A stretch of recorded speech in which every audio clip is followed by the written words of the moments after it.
बिस्मिल्लाहिर्रहमानिर्रहीम, अस्सलाम वालेकुम। Welcome to my YouTube channel maths with Afsha. Class 7 आज हम करने जा रहे हैं चैप्टर नंबर 7। चैप्टर नंबर 7 की एक्सरसाइज 7A आज हम स्टार्ट कर रहे हैं। 7A का फर्स्ट क्वेश्चन है, find the first 5 terms of sequence using the following nth term.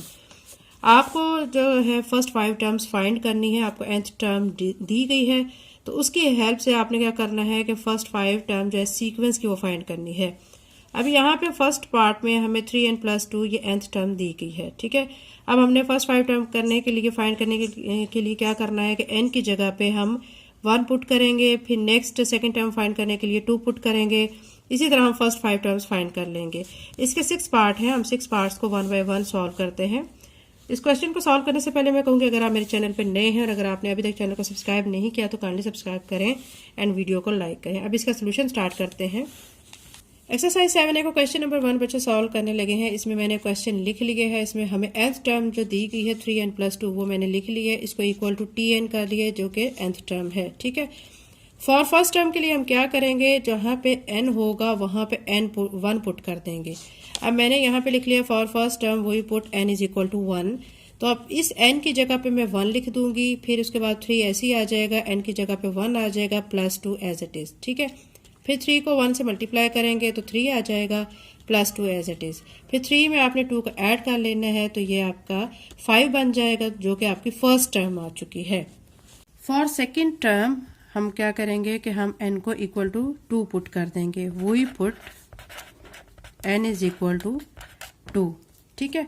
अब जहाँ पे n है वहाँ पे अब आप क्या करेंगे, 2 पुट कर देंगे। तो आप यहाँ पे लिखेंगे t2 is equal to 3, n की जगह पे 2 लिख देंगे +2, ठीक है। 3 को 2 से मल्टीप्लाई करेंगे 6 आ जाएगा। 6 में आपने 2 को ऐड कर लेना है तो 8 आ जाएगा।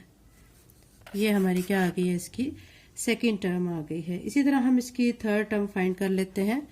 For third term we put n is equal to 3। अब आप क्या करेंगे, t3 लिख के, तो 3 लिखने के बाद n की जगह पे क्या लिख देंगे, 3 लिख देंगे +2, 3 3 ज़ार 9 +2 11। ये इसकी थर्ड टर्म आ गई है, ठीक है। इसी तरह अब हम इसकी फोर्थ और फिफ्थ टर्म भी फाइंड कर लेते हैं। For fourth term we put n is equal to 4, ठीक है। t4 लिख के अब आपने क्या करना है, 3 लिख के n की जगह पे आपने 4 लिख लेना है +2।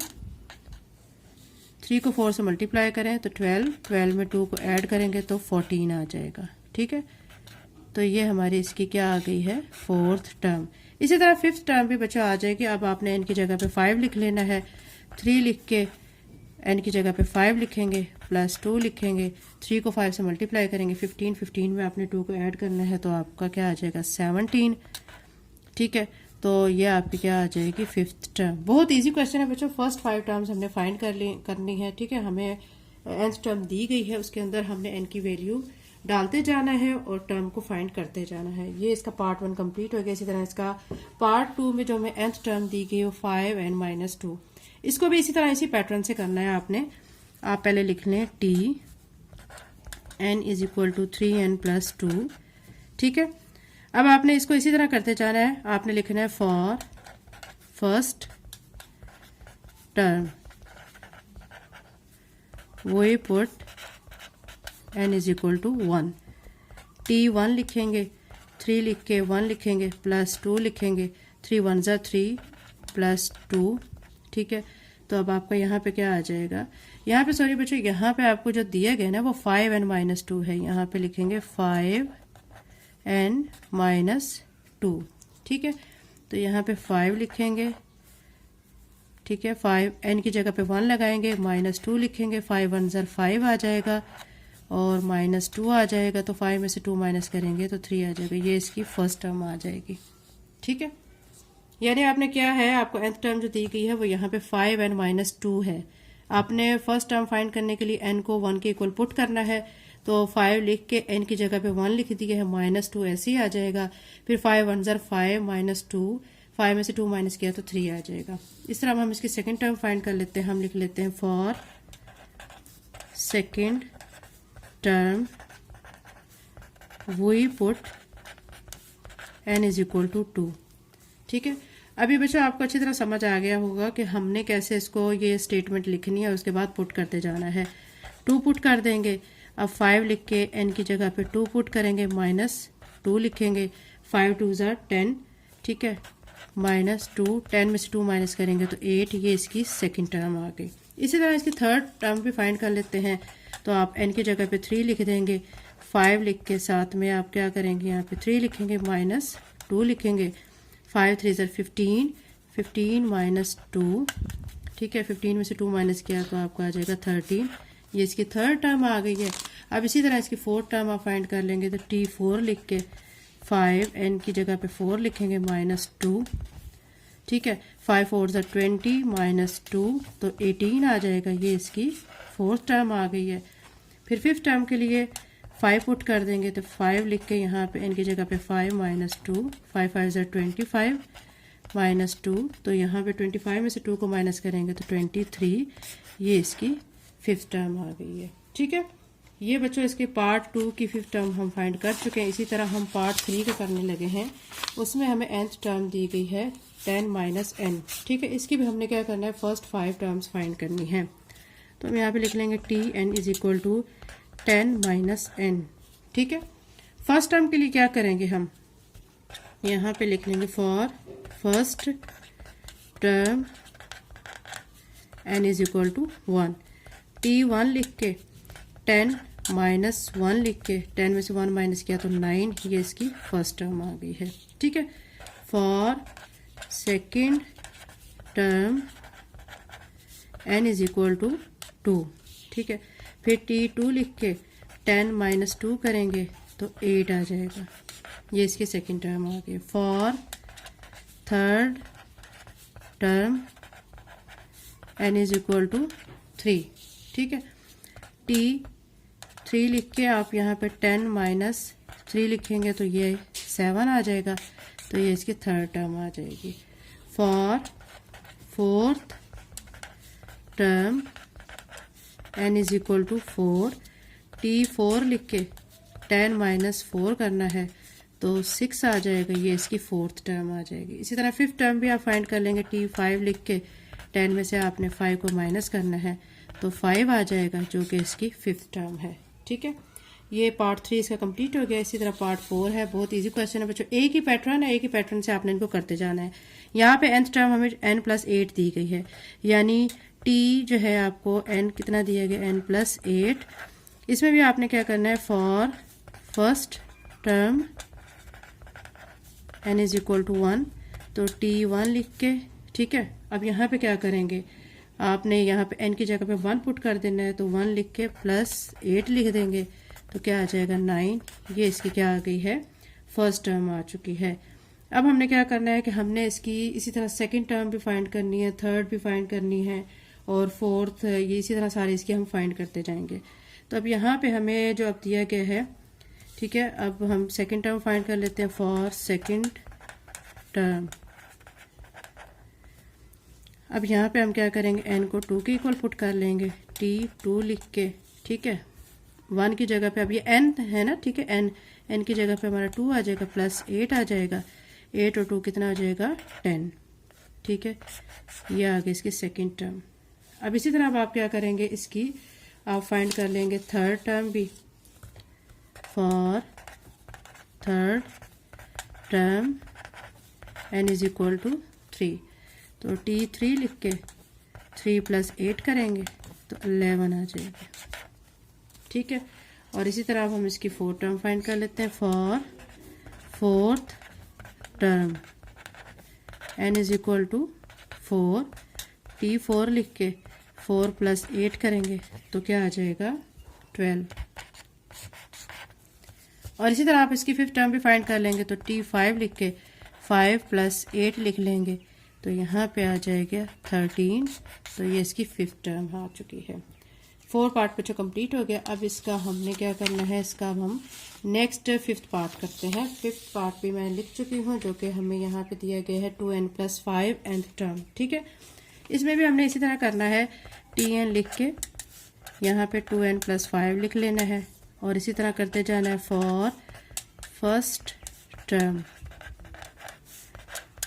n इक्वल करना है हमने 1 के, तो यहाँ पे t1 लिख के 2 1 + 5, 2 1 = 2, 2 में आपने 5 को ऐड कर लेना है तो क्या आ जाएगा 7। ठीक है, फिर उसके बाद आपने सेकंड टर्म के लिए भी यही लिख लेना है। ठीक है, मैं बार बार बच्चों नहीं लिख रही हूँ, आपको पता है कि आपने लिखना है ये। ठीक है, आप क्या लिखेंगे, फॉर सेकंड टर्म n = 2, यहाँ पे फिर 2 पुट कर देंगे, 2 लिख के n की जगह पे 2 आ जाएगा +5, 2 2 = 4, 4 में 5 को ऐड करेंगे तो कितना आ जाएगा 9।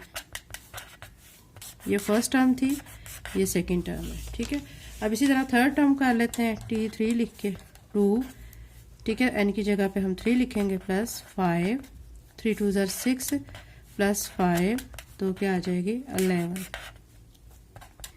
फोर्थ टर्म के लिए हम 4 पुट कर देंगे, 2 n की जगह पे 4 आ गया +5, 2 4 = 8 +5 तो यहाँ पे आ जाएगा 13। फिर फिफ्थ टर्म के लिए हम 5 लिख लेंगे n की जगह पे, यहाँ पे n की जगह पे 5 आ जाएगा +5, 2 5 = 10, 10 + 5 तो ये कितना बना 15। ठीक है, ये बच्चों पार्ट 5 जो है इसका कंप्लीट हो गया है। अब हम इसका इसी तरह 6 पार्ट कर लेते हैं। 6 पार्ट में n टर्म हमें 7 - 3n दी गई है। इसमें भी बिल्कुल आपने इसी तरह करना है, आपने पहले लिख लेना है tn = 7 - 3n। अब आप क्या करेंगे, फॉर फर्स्ट टर्म वही पुट n = 1, t1 लिख के 7 - 3 n की जगह पे 1 लिखेंगे, 7 - 3 1 = 3, 7 में से 3 माइनस किया 4। फिर सेकंड टर्म के लिए 2 पुट कर देंगे, माइनस यहाँ पे 3 लिख के 2 लिखेंगे, 7 - 3 2 = 6, 7 में से 6 माइनस किया 1। ये इसकी फर्स्ट टर्म है, ये इसकी सेकंड टर्म आ गई है। फिर थर्ड टर्म के लिए आप 3 लिख देंगे n की जगह पे। ठीक है, 7 - 3 n की जगह पे 3 आ गया है, 7 - 3 3 = 9, 9 में से आपने 7 माइनस करना है तो 2 आएगा, माइनस वाली टर्म हमारी बड़ी है, आंसर के साथ माइनस आएगा। फिर फोर्थ टर्म के लिए 4 पुट कर देंगे, 7 - 3 n की जगह पे 4, 7 - 3 4 = 12, 12 में से 7 माइनस किया तो -5 आ जाएगा। ठीक है, फिर इसी तरह इसके बच्चों फिफ्थ टर्म भी हम फाइंड कर लेंगे। फिफ्थ टर्म में हम 5 पुट कर लेंगे n की जगह पे, तो 7 - 3 n की जगह पे 5 लिख लिया है, 7 - 3 5 = 15, 15 में से 7 माइनस किए तो 8 आ जाएगा। बड़ी रकम 15 के माइनस का साइन है तो आंसर में माइनस आएगा, -8। ये इसकी बच्चों फर्स्ट 5 टर्म्स आ चुके हैं। क्वेश्चन नंबर 1 बच्चों कंप्लीट हो गया। अब क्वेश्चन नंबर 2 करते हैं। एक्सरसाइज 7 का क्वेश्चन नंबर 2 है, the n term each of sequence is given. इसमें भी बच्चों आपको n टर्म दी गई है, लेकिन आपने फाइंड करनी है वो टर्म जो कि ब्रैकेट में आपको दी गई है। यानी फर्स्ट पार्ट देखें 6n - 5 ये n टर्म दी गई है, हमने फाइंड करनी है 13 टर्म। ठीक है, ये 4 पार्ट्स हैं बच्चों, इन 4 पार्ट्स को 1 बाय 1 हम सॉल्व करते हैं। क्वेश्चन नंबर 2 को बच्चों हम सॉल्व कर रहे हैं। क्वेश्चन नंबर 2 में फर्स्ट पार्ट हमें दिया गया 6n - 5 ये nth टर्म है, फाइंड हमने 13 टर्म इसमें करनी है। तो अब हम क्या करेंगे, हम यहाँ पे लिखेंगे पहले tn = 6n - 5, 13 टर्म फाइंड करेंगे तो n की जगह पे मैं 13 लिख दूंगी, 6 लिख के यहाँ पे भी n की जगह पे 13 - 5। अब आपने क्या करना है, 13 को 6 के साथ करना है मल्टीप्लाई। 13 को आप 6 के साथ जब मल्टीप्लाई करेंगे तो आपका आंसर बनेगा, यहाँ पे हम कर लेते हैं 78, उसमें से आपने करना है 5 को माइनस तो आपका आ जाएगा 73। ठीक है, यहाँ पे लिख लेते हैं 78 - 5 तो यहाँ पे आ जाएगा 73। बहुत इजी क्वेश्चन है बच्चों। अब इसके पार्ट 2 में हमें जो n टर्म दी गई 12n + 4 है, हम यहाँ पे लिख लेते हैं tn = 12n + 4। हमें फाइंड करनी है 21 जो है टर्म, 21st टर्म। ठीक है, हम n की जगह पे 21 लिख लेंगे, t21, 12 लिख के यहाँ पे भी क्या करेंगे 21 + 4। ठीक है, अब हम क्या करेंगे कि 12 और 21 को आपस में कर लेंगे मल्टीप्लाई। जो आंसर आएगा उसमें हम 4 को ऐड कर लेंगे। ठीक है, यहाँ पे हम मल्टीप्लाई कर लेते हैं 12 को 21 से। ठीक है, तो यहाँ पे आ जाएगा 252, तो ये बनेगा 252 प्लस 4, तो इसमें टोटल आंसर बन जाएगा 256। ये हमारी कौन सी टर्म आ गई है? 21st टर्म आ चुकी है। इसी तरह हमें थर्ड पे दिया गया है 5n+2, तो tn हम लिख के 5n+2। अब हमें यहाँ पे फाइंड करनी है 15 टर्म। ठीक है, n की जगह पे 15 पुट कर देंगे, 5 लिख के 15 प्लस 2। 15 को आपने करना है 5 से मल्टीप्लाई, आप करके देख लेंगे तो आपका आंसर आएगा 75 प्लस 2, दोनों को ऐड करेंगे तो 77 आ जाएगा। फिर फोर्थ पार्ट में हमें n+8 दिया गया, तो हम यहाँ पे लिखेंगे tn = n+8। फाइंड हमें 19 टर्म करनी है। ठीक है, तो n की जगह पे 19 लिख देंगे। ठीक है, यहाँ पे 19 प्लस 8, 19 में हमने क्या करना है? ऐड कर देना है 8 को, तो यह आ जाएगा 27। यानी 19 टर्म कौन सी आ रही है? यहाँ पे 27 आ रही है। क्वेश्चन नंबर 2 बच्चों कंप्लीट हो गया है। अगर आप मेरे चैनल पे नए हैं, अगर आपने अभी तक चैनल को सब्सक्राइब नहीं किया तो काइंडली सब्सक्राइब करें, वीडियो को लाइक करें। थैंक यू एंड अल्लाह हाफिज़।